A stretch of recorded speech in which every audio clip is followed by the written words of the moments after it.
प्यारे दोस्तों, आज हम आपको एक फाख्ता और शहजादे की शादी का वाकया सुनाने वाले हैं। शहजादे की शादी फाख्ता परिंदे के साथ कर दी गई। उसके बाद क्या हुआ? आइए बिना वक्त खराब करते हुए शुरू करते हैं। लेकिन उससे पहले आप इस वीडियो को लाइक जरूर कर दें। दोस्तों, किसी मुल्क में एक बादशाह था। उस बादशाह के पास अल्लाह का दिया सब कुछ था, मगर कोई चीज नहीं थी तो वह औलाद थी, यानी उसके कोई बच्चा नहीं था। बच्चा ना होने का गम बादशाह से ज्यादा बादशाह की बेगम को था। वह दिन रात रोया करती थी। न उनको खाना पीना अच्छा लगता, न कोई जेवर कपड़ा भाता, न किसी तकलीफ में जाती, न कोई खुशी मनाती। बादशाह अपनी मलका को बहुत चाहता था। वह मलका को समझाया करता, तसल्ली दिलासा दिया करता कि इसमें अल्लाह की कोई मसलहत होगी जो उन्हें कोई बच्चा नहीं दिया। सब्र करो और हंसी खुशी जिंदगी गुजारने की कोशिश किया करो। बादशाह का दिल तो हुकूमत के कामकाज और देखरेख में फिर भी बहल जाता, मगर बादशाह बेगम का दिल जरा ना बहलता। हर वक्त परेशान और सोगवार रहती। बहुत से लोगों ने बादशाह को मशवरा दिया कि जहां पनाह दूसरी शादी कर ले, शायद वही मलका उनको तख्तो ताज का वारिस दे दे। मगर बादशाह उस पर तैयार ना होता। वह अपनी बेगम का दिल तोड़ना नहीं चाहता था। एक दिन क्या हुआ? बादशाह बेगम की कनीज खास, यानी जो नौकरानी हर वक्त उनके साथ रहती थी, वह दौड़ती हुई आई और बोली, बादशाह बेगम, अल्लाह आपको सलामत रखे, आपका इकबाल बुलंद हो। मैंने सुना है अपनी हुकूमत में कहीं से कोई बहुत पहुंचे हुए दरवेश तशरीफ लाए हैं। वह जिसको दुआ देते हैं उसकी मुराद पूरी हो जाती है। अगर इजाज़त हो तो उन दरवेश साहब को आपके हुजूर में लाया जाए। वह अल्लाह से आपके लिए औलाद मांगे और उनकी दुआ से हो सकता है अल्लाह आपकी गोद भर दे। बादशाह बेगम ने ठंडी सांस भरकर कहा, नहीं गुलबदन, हमारी मुराद पूरी नहीं होगी और हमारी गोद खाली रहेगी। हमारा यह तख्तो ताज गैरों में बांटा जाएगा और हमारा नाम लेवा कोई नहीं होगा। तुमको तो मालूम है हम कितने ही फकीरों और पीरों से दुआ के लिए कह चुके हैं। उसने कहा, फिर भी बादशाह बेगम एक बार और कोशिश कर ली जाए, शायद इस बार अल्लाह दिल की तमन्ना को पूरा कर दे। गुलबदन की बहुत खुशामद करने पर आखिर बादशाह बेगम उस दरवेश को बुलवाने पर तैयार हो गई। बादशाह को मालूम हुआ तो वह भी मलका का दिल रखने के लिए खुशी खुशी उन दरवेश साहब से मिलने के लिए राजी हो गया। उस रोज़ महल में बड़ी चहल पहल थी। दरवेश साहब को तशरीफ़ रखने के लिए तख्त बिछाया गया था। दरवेश साहब आए बड़े नेक इंसान लग रहे थे, चेहरे से जैसे रोशनी फूट रही थी। तख्त पर बैठने के लिए कहा तो नहीं बैठे, बोले, हम फ़कीर लोग हैं, तख्त और कुर्सी नहीं जानते। ज़मीन हमारी बैठक है। और अपनी चादर ज़मीन पर बिछाकर बैठ गए और तस्बीह पढ़ने लगे। बादशाह और बादशाह बेगम उनके सामने हाजिर हुए। दरवेश कहने लगे, बादशाह बेगम, आपको औलाद का मज़ा ज़रूर मिलेगा, लेकिन अभी नहीं। कई साल गुजरने के बाद औलाद की खुशखबरी सुनकर बादशाह बेगम का चेहरा गुलाब के फूल की तरह खिल गया। मगर यह सुनकर कि औलाद का मज़ा कई साल बाद मिलेगा, वह उदास हो गई और उनकी खूबसूरत आंखों में आंसू आ गए। दरवेश साहब उनकी यह कैफियत देखकर तसल्ली देने वाले लहजे में बोले, सब्र का फल हमेशा मीठा होता है, आपको भी आपके सब्र का फल मिलेगा, मगर हमने कहा कुछ साल के बाद। हाँ, अगर आपका दिल हर वक्त उदास रहता है तो इसका इलाज ये है कि आप कोई ऐसा काम निकालें जिसकी वजह से आपका दिल बहला रहे, आपका ध्यान बटा रहे और आपको सोचने का मौका ही ना मिल सके। कुछ देर चुप रहकर वह फिर बोले, आप कोई बाग लगवाएं, बेहतरीन फूल उसमें हो, अपने सामने उसकी काट छाट कराएं। अल्लाह ने आपको सब कुछ दे रखा है, बाग को ज़्यादा से ज़्यादा खूबसूरत बनवाए, उसमें खूबसूरत तालाब बनवाए, फव्वारे लगवाए, तरह तरह के परिंदे मंगवा कर उसमें रखिए, देखिएगा फिर आपका दिल कितना खुश रहेगा। आप हर वक्त मसरूफ़ रहेंगी तो आपको कुछ सोचने का मौका नहीं मिलेगा। आपको अपनी इस महरूमी का एहसास भी नहीं सताएगा कि आपके कोई बच्चा नहीं है।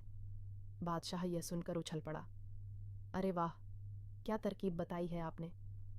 जनाब, हमारी बेगम को चाहिए कि आपके मशवरे पर अमल करें और अपने लिए खुशियां हासिल करें। बादशाह बेगम ने भी उस मशवरे को पसंद किया और दरवेश साहब का शुक्रिया अदा किया। दरवेश साहब कुछ देर के बाद वापस चले गए। बादशाह बेगम ने दूसरे ही दिन से बाग लगवाने का काम शुरू करा दिया। वह सचमुच बेहद मसरूफ़ हो गई। तलाश करके बेहतरीन पौधे मंगवाए गए। बहुत बड़ा बाग बनने लगा। हजारों कारीगर और मजदूर काम पर लगा दिए गए। 4-5 महीनों में बाग की 4 दीवारी बन गई। वह भी संगे मरमर से खूबसूरत गेट लग गया। रेशमी घास लगवाई गई। खूबसूरत बाग तैयार हुआ। चारों तरफ फलों के बाग के बीचों बीच बहुत खूबसूरत तालाब भी था, जिसमें रंग बिरंगी मछलियां तैरती, तड़पती, फड़कती दिखाई देती थीं, और बेहतरीन सफ़ेद हंसों का एक जोड़ा काय काय बोलता हुआ तैरता नजर आता था। इतना खूबसूरत बाग था कि बस देखते ही बनता था। बादशाह बेगम अपने इस हसीन बाग की खुद देखभाल करती थी और अपने सामने साफ सफाई कराती थी। रोज सुबह बादशाह और बादशाह बेगम बाग की सैर को निकल आते थे। टहलते टहलते थक जाते तो संगे मरमर से बने हौज के किनारे जाकर बैठ जाते और मछलियों का तमाशा देखकर मजा लेते। इस तरह सचमुच बादशाह बेगम अपना गम भूल गई। हर वक्त खुश रहने लगी। दिन गुजरते गए, फलों के पेड़ ऊंचे होते गए, फूलों के पौधे घने हो गए, उनमें तरह तरह के फूल आने लगे। फलों के पेड़ फलों से लदे तो उन पर परिंदे आने लगे। प्यारी प्यारी चिड़ियां, नीली पीली काली सफेद लाल, उनके चहक से बाग में और रौनक आ गई। लेकिन चिड़ियों ने उन पेड़ों पर घोंसले भी बनाना शुरू कर दिए। बाग की देखभाल करने वाले मुलाजिमों ने उन घोंसलों को उजाड़ना चाहा, तो बादशाह बेगम ने सख्ती से मना कर दिया कि नहीं, कोई घोंसला हटना नहीं चाहिए। खबरदार, जो किसी ने हाथ लगाया, इन्हें घोंसले बनाकर बच्चे निकालने दो। अगर ये हटाए गए तो बाग की रौनक खत्म हो जाएगी। अब किसकी मजाल थी कि घोंसले में हाथ लगाता बादशाह बेगम अपने हाथ से अनाज के दाने बाग में बिखेरा करती। चिड़िया उन दानों को चोंच में दबाती और अपने बच्चों को जाकर खिलाती। बच्चों की नरम नरम छू छूओं से बाग गूंजा करता। इन हजारों चिड़ियों में फाख्ता के एक जोड़े ने भी एक ऊंचे घने पेड़ में घोंसला बना बनाया था। इस घोंसले में फाख्ता ने अंडे दिए, मगर एक अंडा पता नहीं कैसे गिरकर टूट गया। अब एक ही अंडा बचा था, जिसको दोनों फाख्ता मिलकर बारी बारी सेती रहती, और फिर एक बच्चा अंडे से बाहर निकला। बादशाह बेगम को फाख्ता का ये जोड़ा बहुत पसंद था। भोले भाले नर और मादा बिल्कुल कबूतर की सूरत थे। न किसी से लड़ाई न झगड़ा। सारा दिन मजे से बाग में उड़ा करते और दाना चुगा करते। फाख्ता बादशाह बेगम इनसे इस कदर हिल गई थी कि वह गेहूं या जौ के दाने अपनी हथेली पर रखकर हाथ बढ़ाती तो वह फर से उड़कर आती और दाना उठा ले जाती, फिर आती, फिर दाना उठा ले जाती। बादशाह बेगम को बड़ा अच्छा लगता। वो हंसती रहती और फाख्ता को दाना खिलाती रहती। कई दिन गुजर गए। फाख्ता का बच्चा बड़ा हो गया। उसका बोटी जैसा बदन नरम नरम परों से भर गया। अपने गोल गोल गुलाबी गुलाबी आंखों से वो बादशाह बेगम को देखता तो उनके दिल में गुदगुदी सी होने लगती। कितना भोला और मासूम बच्चा था। यह एक मादा फाख्ता थी, और अपनी माँ की तरह वह भी बादशाह बेगम से बहुत मानूस हो गई थी। जब वह उड़ने के काबिल हुई तो बादशाह बेगम के पुकारने पर आती और उड़कर उनके घुटने पर बैठ जाती, कभी कंधे पर बैठ जाती। वह अपनी हथेली पर दाना रखकर उसे खिलाती। इन दानों में किशमिश बादाम का चूरा, अखरोट का चूरा, ताल मखाने का चूरा और काजू के नन्हे नन्हे टुकड़े होते थे, जो फाख्ता खाती थी। यह मेवा खाकर फाख्ता की बच्ची बहुत तंदुरुस्त, बहुत चिकनी और बहुत प्यारी निकल रही थी। बादशाह बेगम ने उसको फाख्ता शहजादी का नाम दिया था। वह उसको आवाज़ देती कि फाख्ता शहजादी और फाख्ता शहजादी। बाग में जहाँ कहीं भी होती, उड़ती हुई उनके पास आ जाती। बादशाह भी इस फाख्ता शहजादी से बहुत प्यार करने लगा था, क्योंकि उसकी वजह से बादशाह बेगम बहुत खुश रहने लगी थी। अब वह किसी भी वक्त कोई बच्चा न होने का गम नहीं मनाती थी। एक दिन उन्होंने कहा, बादशाह सलामत, मैं अपनी फाख्ता बेटी के लिए घुंघरूदार छल्ले बनवाना चाहती हूँ, ताकि वह उड़े तो छन मन की आवाज़ से बाग में एक अनोखी सी चहल पहल होने लगे। बिल्कुल बिल्कुल बनवाए घुंघरू, हमें भी बड़ा अच्छा लगेगा, बादशाह खुश होकर बोला। इसके बाद देखते ही देखते सोने के घुंघरूदार छल्ले बनकर आ गए। उन घुंघरू में हीरे जड़े थे। बादशाह बेगम ने बड़े प्यार से फाख्ता बच्ची को पकड़ा और उसके नाजुक नाजुक पंजों में घुंघरू डाल दिए। पहले तो फाख्ता बच्ची थोड़ा घबराई, मगर फिर आराम से चलने फिरने और उड़ने लगी। वाकई घुंघरू की नाजुक नाजुक छन मन बड़ी अच्छी लगती थी। इसी तरह दिन गुजरने लगे। कई साल हो गए। फाख्ता शहजादी अब खूब मोटी ताज़ी बड़ी हो गई थी। उसने भी अंडे दिए, कई बच्चे निकले, बड़े हुए, और यह सब बादशाह बेगम के बाग में रहने लगे। बाग दिन ब दिन खूबसूरत और घना होता जा रहा था।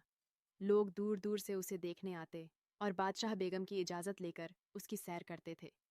उस बाग का नाम बेगम का बाग पुकारा जाने लगा। उसके गुलाब के फूल मशहूर थे। उन दिनों ऐसा हुआ कि उस बाग को देखने के लिए पड़ोसी मुल्क का एक शहजादा आया। बादशाह ने उसकी बड़ी खातिर की। शहजादा बहुत खूबसूरत और बहादुर था। बहुत जल्द वो अपने बादशाह बाप की जगह तख्त पर बैठने वाला था। बादशाह बेगम भी उसके आने से बहुत खुश हुई। वह शहजादे को बाग की सैर करा रही थी और फूल पौधे दिखा रही थी कि शहजादे ने बड़ी अच्छी छन छन की आवाज सुनी, जैसे कोई लड़की पायल पहने धीरे धीरे चल रही है। शहजादा इधर उधर देखने लगा, कोई नजर नहीं आया। वह कुछ दूर चला तो फिर वही आवाज सुनाई दी। घुंघरू छलक रहे थे। शहजादे ने झिझकते हुए बादशाह बेगम से पूछा, बेगम साहिबा, ये घुंघरू की आवाज कहाँ से आ रही है? क्या हमारे और आपके अलावा कोई और भी यहाँ टहल रहा है? बादशाह बेगम को शरारत सूझी। वह हंसकर बोली, हाँ शहजादे, मेरी बच्ची भी बाग की सैर कर रही है। शहजादा बोला, क्या वह बहुत छोटी सी है? बादशाह बेगम बोली, माँ बाप को अपना बच्चा हमेशा बच्चा ही मालूम होता है, चाहे वह बूढ़ा ही क्यों ना हो जाए।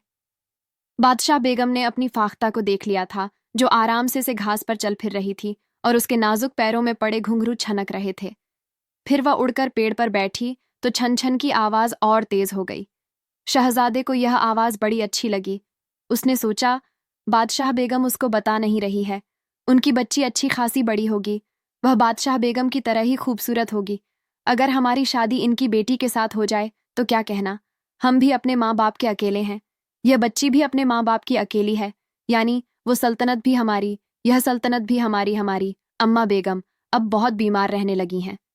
अभी कल ही वो कह रही थीं उनके सामने हमारी शादी हो जाए तो उनकी दिल्ली ख्वाहिश पूरी हो जाए। बादशाह और शहजाद की जिद्द का क्या कहना, जो दिल में ठान लिया वह ठान लिया। शहजादा वापस अपने मुल्क गया तो उसने अपनी अम्मा बेगम को बताया। उसकी अम्मा बेगम तो बस खिल गईं। लो भाई, दोनों हाथों में लड्डू बैठे बिठाए, एक और सल्तनत मिल जाएगी। बादशाह से जिक्र किया तो वह भी तैयार हो गए। अब उन्होंने अपने बेटे के लिए रिश्ता भेज दिया।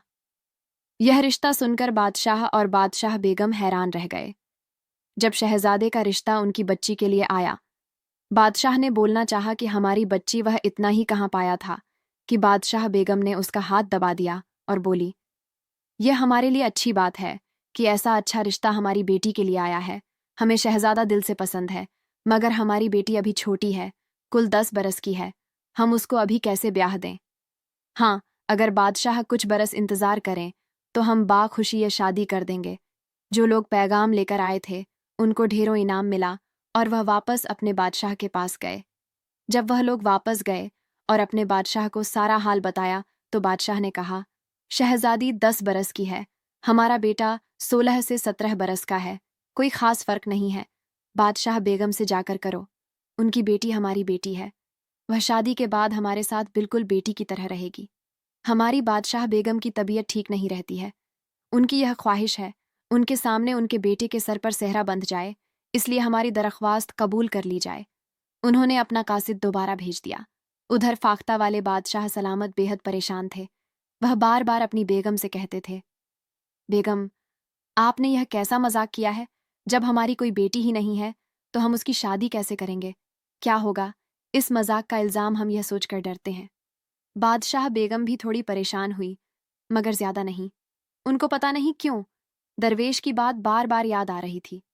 आपको औलाद मिलेगी, मगर कुछ अरसे के बाद आप फिक्र ना करें, हम अपने इस मजाक को निभाएंगे और किसी को पता भी नहीं चलेगा।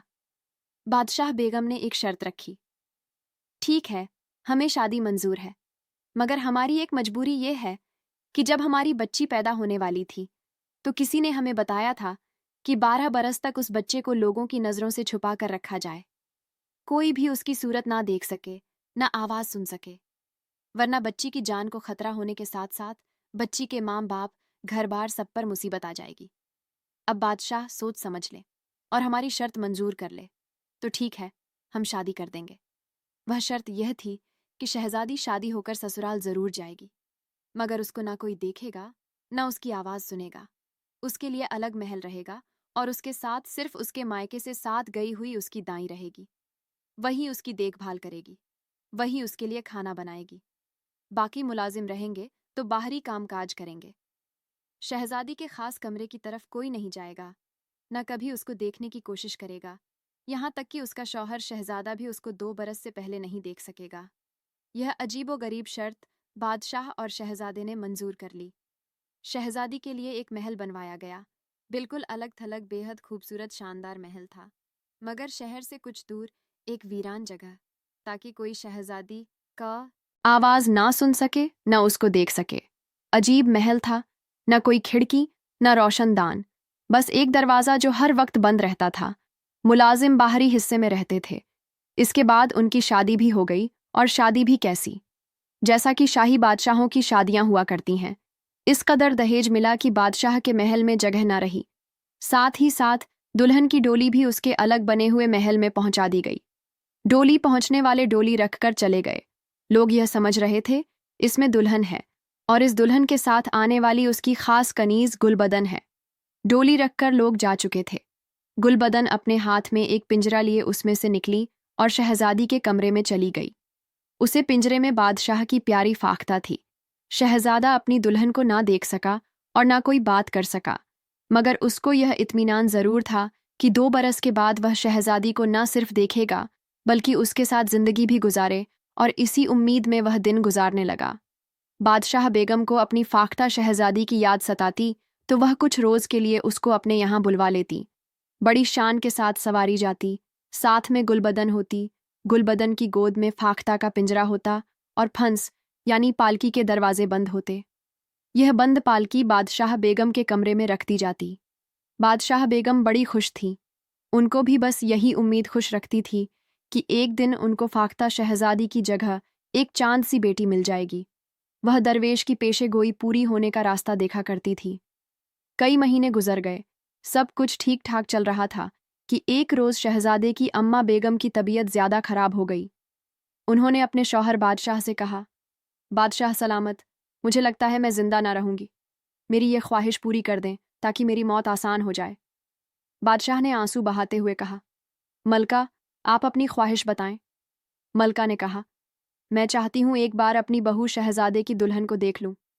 बादशाह ने घबराकर कहा, मलका, आपको तो वह शर्त मालूम ही है कि दुल्हन शहजादी को ना कोई देखे और ना उसकी कोई आवाज़ सुने, वरना वह भी मर सकती है, और उसको देखने वाला भी खत्म हो सकता है। सिर्फ वही नहीं, उसके खानदान पर भी तबाही आ सकती है। बीमार मलका ने कहा, मुझे मालूम है बादशाह सलामत, मगर क्या करूं, दिल नहीं मानता। यह हसरत लेकर दुनिया से जाऊंगी तो मेरी रूह को सुकून नहीं मिलेगा। बादशाह परेशान थे कि क्या करें। शहजादा भी कम परेशान नहीं था। एक तरफ वह शर्त और दूसरी तरफ मरती हुई माँ की ख्वाहिश। वजीर आजम ने मशवरा दिया कि मेरे सुल्तान, एक तरीका है जिससे मलका साहिबा की ख्वाहिश भी पूरी हो सकती है और शर्त भी नहीं टूटेगी। बादशाह ने बेचैनी से टहलते हुए कहा, वह तरीका क्या है वजीरे आजम, बताओ, हम बहुत परेशान हैं। वजीर ने कहा, वह तरीका यह है, मलकाए आलिया को दुल्हन शहजादी के महल में ले जाया जाए।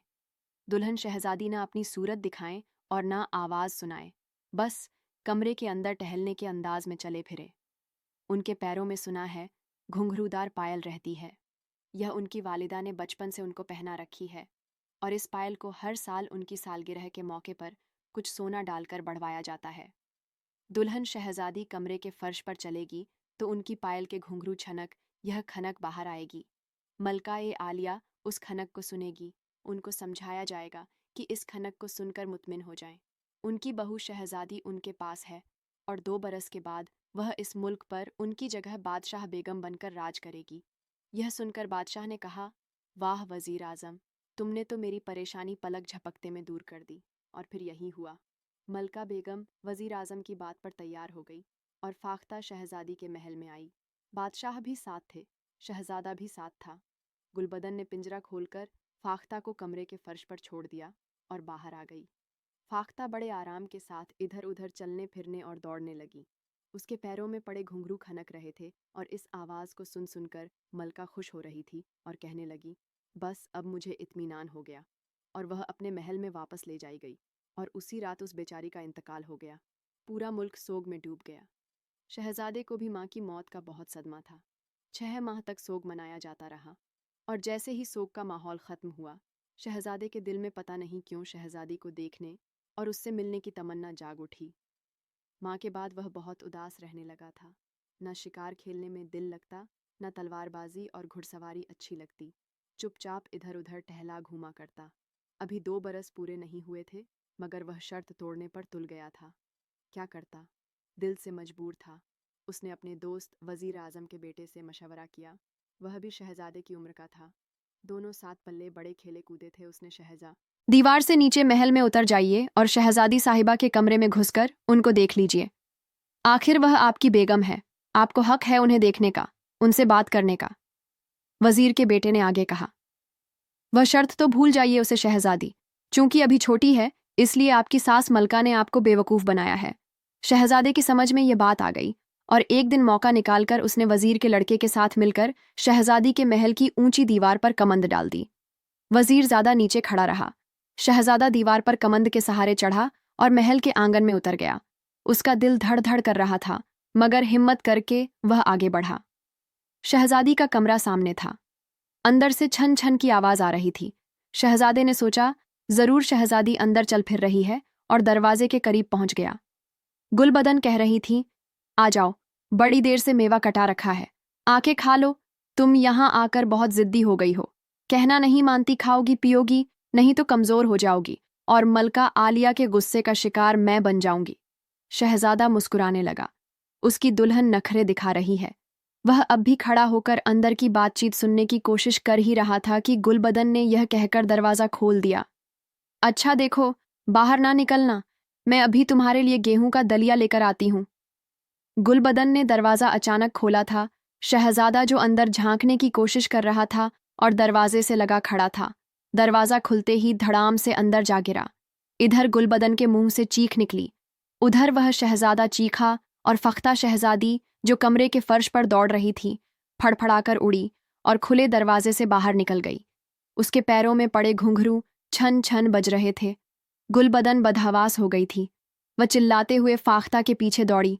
अरे मैं मर गई, हाय मैं लूट गई, अरे कहाँ जा रही है मलका, आलिया मुझे जिंदा नहीं छोड़ेगी। अपनी चोट भूलकर शहजादा भी हैरान परेशान दौड़ पड़ा। वह कुछ भी समझ नहीं पा रहा था।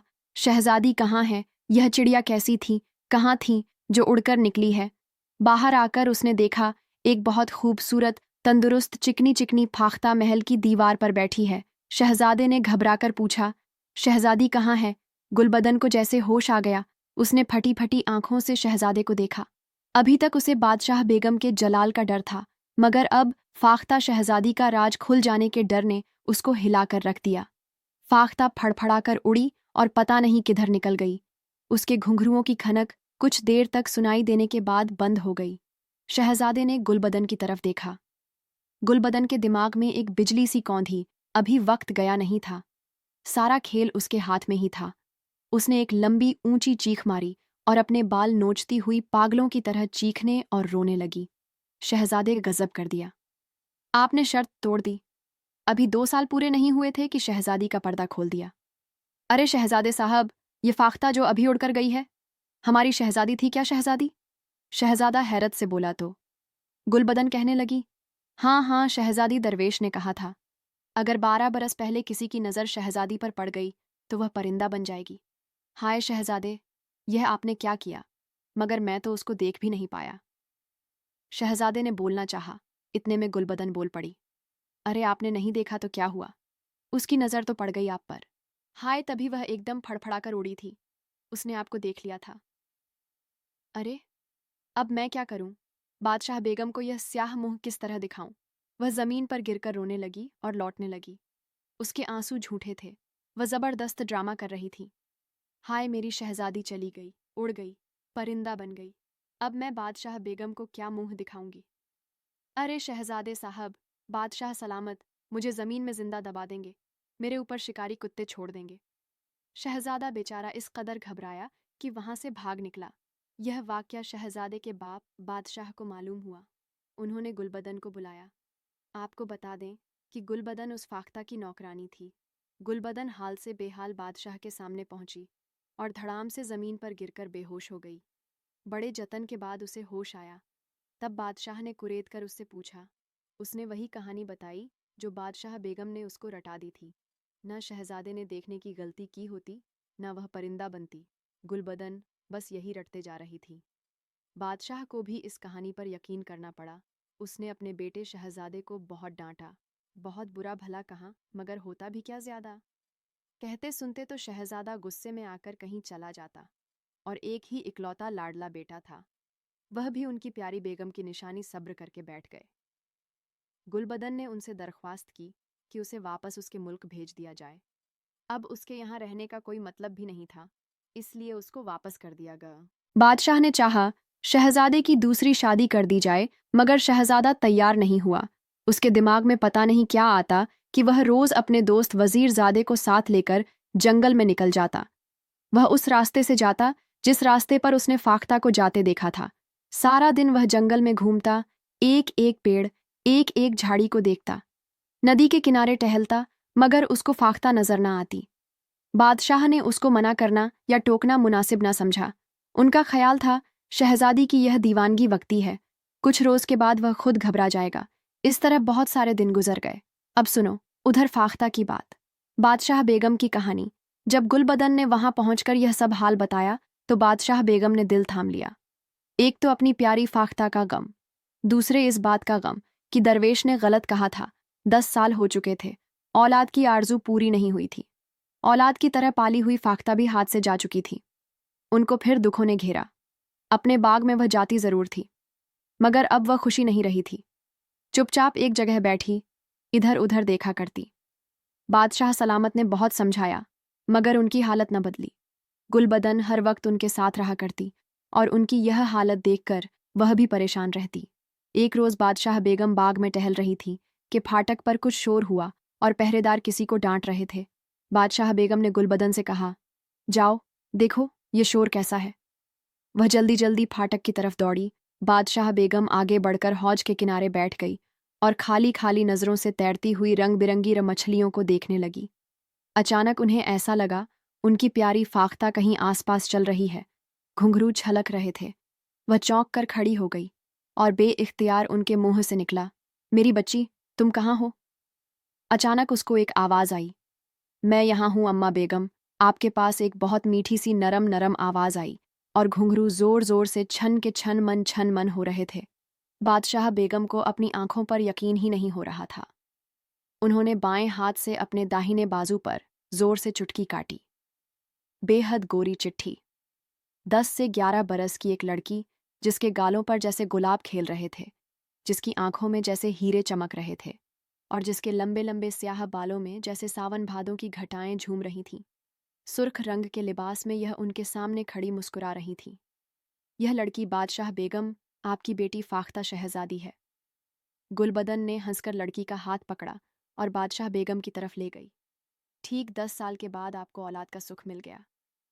बादशाह बेगम खुशी के मारे फूली नहीं समा रही थी। उन्होंने दोनों हाथ फैलाकर लड़की को अपने सीने से लगा लिया। लड़की के जिस्म से गुलाब के फूलों की महक आ रही थी, और बाल जूही के फूलों की तरह खुशबुओं लुटा रहे थे। लड़की भी बड़ी मोहब्बत के साथ उनसे लिपट गई। माँ, मेरी माँ, वह बार बार कह रही थी, और बादशाह बेगम का मुंह चूम रही थी। मैं आपकी फाख्ता हूँ। आपने मुझे नहीं पहचाना, मगर मैंने आपको पहचान लिया है, मेरी बच्ची, मेरी शहजादी। बादशाह बेगम ने कहा, यह बता, तू कैसे आई, किधर से आई? उसने कहा, लंबा किस्सा है, आराम से बैठिए। इतने में बादशाह सलामत भी तशरीफ लाए। वह हैरान भी थे और खुश, तो इतने के मत पूछो। शहजादी ने बताया कि मैं अपने कमरे से बाहर निकली और दीवार पर बैठी तो शहजादे को अपनी तरफ आते देखकर घबरा गई। इसी घबराहट में उड़ती उड़ती शहर से निकलकर जंगल में पहुंच गई। एक ऊंचे पेड़ पर बैठकर मैंने सांस बराबर की, फिर अम्मा बेगम को याद करके रोने लगी। उस पेड़ के नीचे एक बुजुर्ग बैठे थे। मेरी आंखों से आंसू बारिश के कतरे की तरह उन पर गिरे तो उन्होंने सिर उठाकर मेरी तरफ देखा और पूछा, तुम क्यों रो रही हो? मैंने सिसक कर कहा, जनाब, मैं अपनी माँ बादशाह बेगम से बिछड़ गई हूँ, और अब उनसे मिलने की कोई उम्मीद भी नहीं है। इस जंगल में मेरा दिल घबरा रहा है। बताइए रो, नहीं तो क्या करूँ? उन्होंने कहा, तुम बादशाह बेगम की बेटी हो ना? फिर उन बुजुर्ग ने मुझे नीचे बुलाया। मैं चली गई। फिर मुझे याद नहीं क्या हुआ। मैं एक लड़की बन चुकी थी। उन्होंने वह कहानी सुनी। इसके बाद हर तरफ खुशियाँ मनाई जाने लगी। चिरागा किया गया, मिठाइयाँ बांटी गई, गरीबों को खाना खिलाया गया, कपड़े पहनाए गए, और उसके साथ ही जहाँ उस फाख्ता शहजादी की शादी हुई थी, उस बादशाह और उसके बेटे शहजादे को खुशखबरी भेजी गई कि हंसी खुशी आए और शहजादी को रुखसत कराकर ले जाए। बड़ी शान के साथ वह दोनों बाप बेटे आए। शहजादा खुश भी था, हैरान भी था। आखिर शहजादी इतनी दूर कैसे आ गई और किस तरह फिर इंसानी रूप में वापस आई। बादशाह बेगम ने कहा, बेटा ये सब मत जानो और इनके बारे में ज़्यादा ना सोचो। बस हमारा घर बस गया, हमें खुशियाँ मिल गईं। बस हमारे लिए यही बहुत है। कुछ रोज़ के बाद फाख्ता शहजादी को बड़ी धूमधाम के साथ शहजादे के साथ रुखसत कर दिया गया और इस तरह फाख्ता शहजादी की कहानी खत्म हुई। बादशाह बेगम जब तक जिंदा रही इन फाख्ताओं आह को अपने हाथ से दाना खिलाती रही। इसी के साथ यह कहानी पूरी होती है। वीडियो देखने के लिए आपका शुक्रिया।